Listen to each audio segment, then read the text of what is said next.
Heart is not trying to say anything, it is just trying to make sure every part of the body gets the nourishment of blood flow. So it's your brain speaking in different tongues. So before you invest this life into something, you must look whether today if I invest my life into this, after 25 years, will it still mean a lot to me? After 50 years, will it still mean a lot to me? At the end of my life, if I turn back and I look, will I be proud of this or will I be ashamed of what I'm doing right now? Namaskaram, Sadhguruji. Uh, the first question that I want to ask is actually related to me. I'm in the last year of engineering, so now there is a very big decision that I have to make now, and people have told me that if I take decisions from my heart, I'll be successful in life. So, but there lies a problem. The problem is that I don't know which thought is coming from my heart and which thought is coming from my brain. So how can I figure out like which thought is from my heart and which is coming from my brain?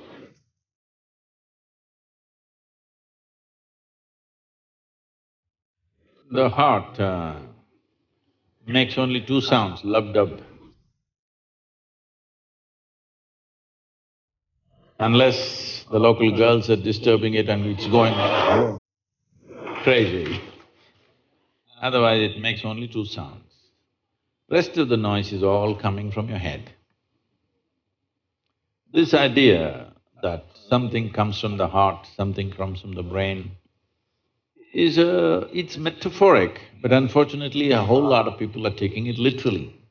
There was a time in many parts of the world, particularly in Arabia, the medical science in Arabia believed the blood is pumped from the liver. You might have heard Urdu sayings about Kalija, have you? Because they believed blood is being pumped from the liver, because liver is a far more complicated organ than the heart. Heart is a simple pump.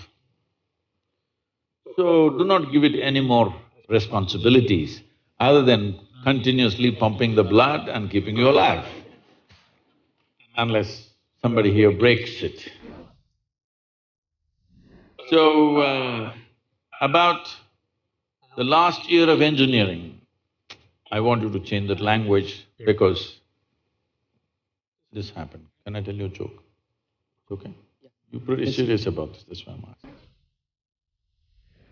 This happened. A very celebrated scientist was at a dinner and he was not grandly dressed or anything, he was looking very ordinary.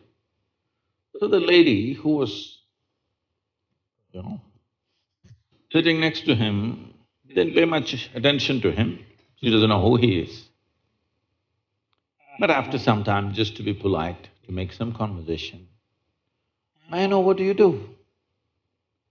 He said, "I'm studying science." She said, "Oh, I finished that in my 10th class."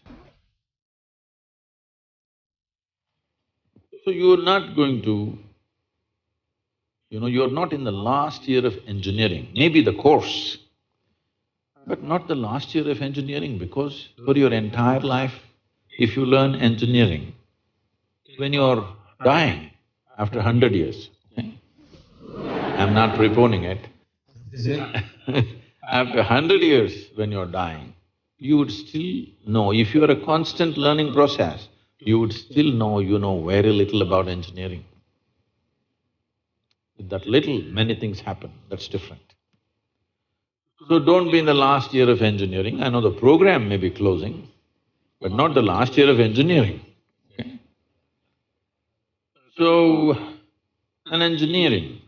essentially engineering means to have things the way we want, yes?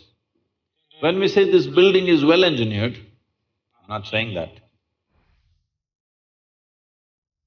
If we say this building is well engineered or an automobile is well engineered, what it means is, it's functioning the way we want, yes? Of all the pieces of engineering on this planet, of many pieces of engineering, a tree is a fantastic engineering, even a mountain is fantastic engineering, because it stood there for 1,000,000 years, that means it must be good engineering, isn't it? Yes? Something that stands there for 1,000,000 years must be well engineered.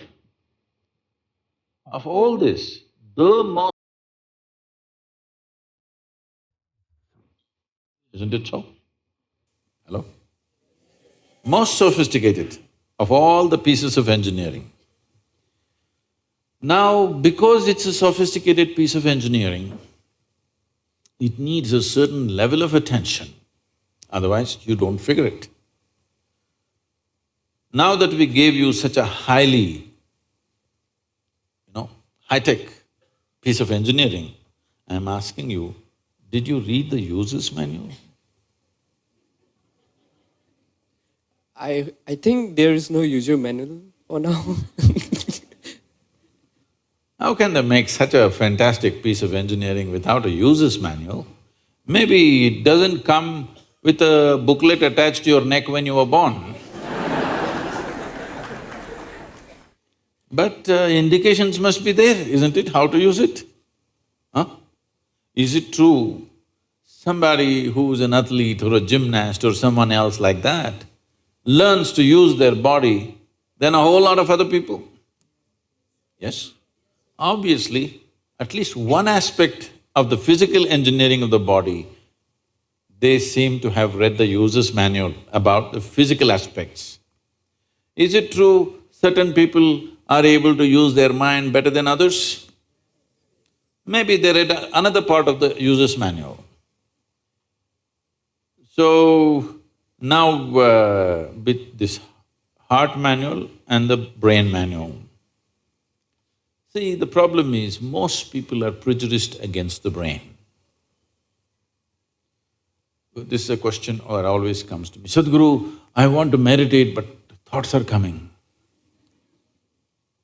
The common question everywhere. I ask them, see, I'll make you meditate.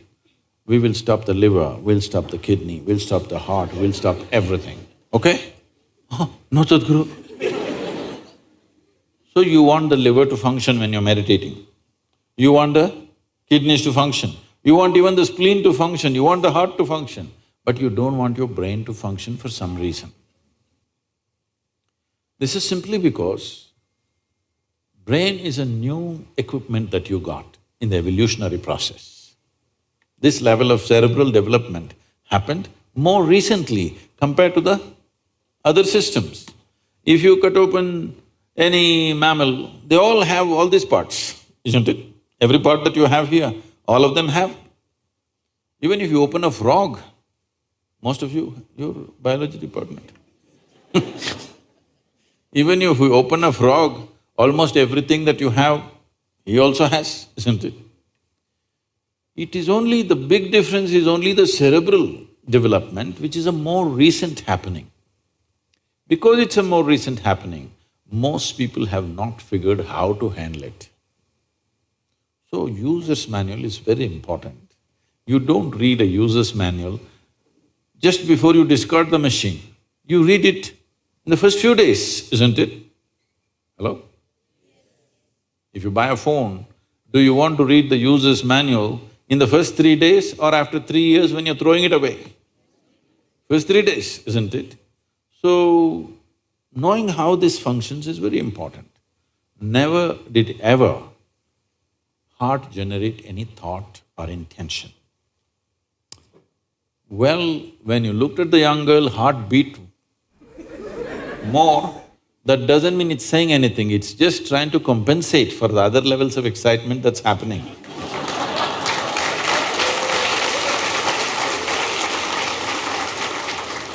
The heart is not trying to say anything, it is only compensating, you need more blood, so it's pumping little harder.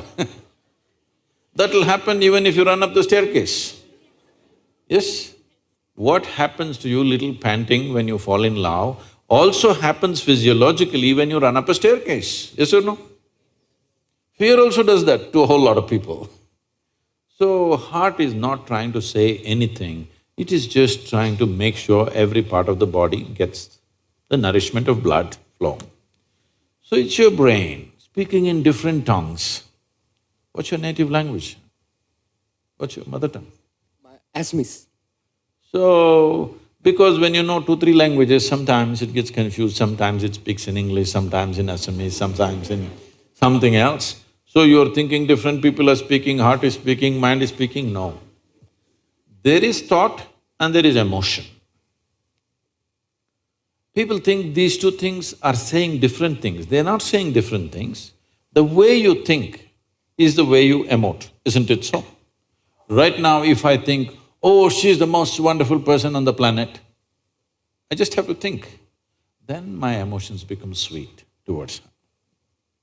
Now I think she's the most horrible creature on the planet. Now my emotions become nasty. Yes or no? I cannot think she's horrible and have sweet emotions. I cannot think she's wonderful and have nasty emotions, isn't it so? But today I thought she's the most wonderful person and my sweetness was flowing.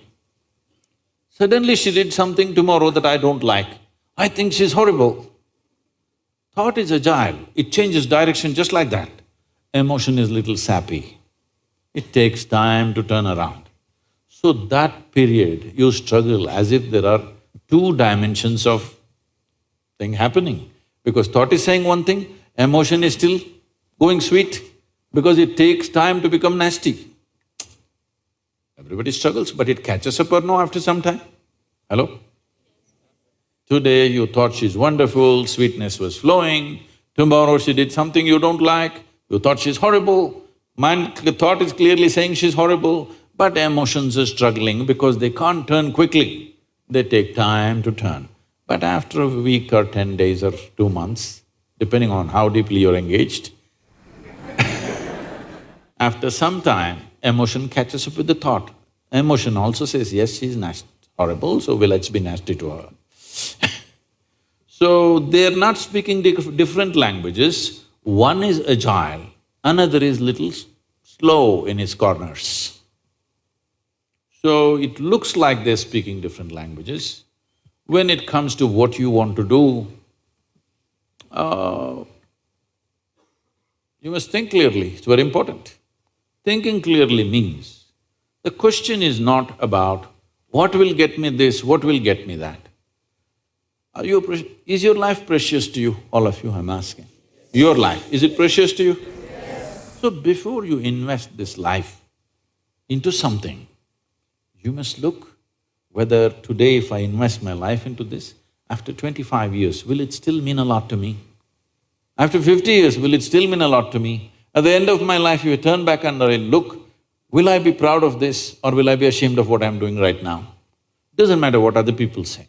But you should not do anything that you will feel ashamed of, isn't it so? Huh? It doesn't matter, people say so many things.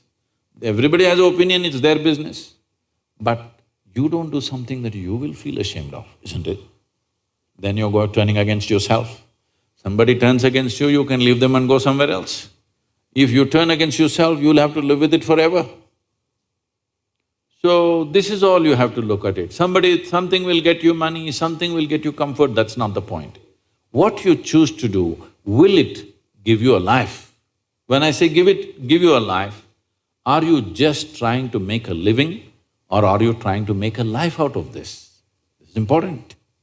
Making a living is not an issue.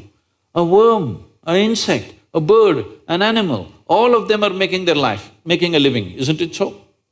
They're even making a life out of it, but definitely they're making a living.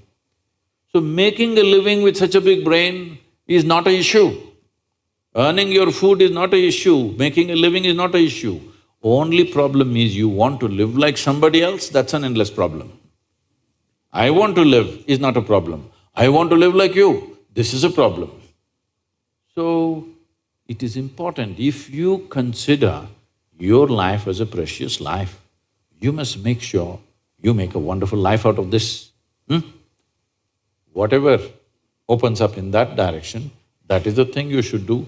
But when you're under the pressure of peers, somebody is saying, I'm going to America, somebody says, I'm going to the government job, somebody says, I'm doing this. So one thing that all of you should do before you make big decisions in your life is withdraw from these pressures of peers, professors, parents, everybody. Just spend 3 days to 1 week by yourself. Look at it, what is it that you really want to do? Not under pressure from other people. What does this life want to do? Do that. It doesn't matter what other people think about it.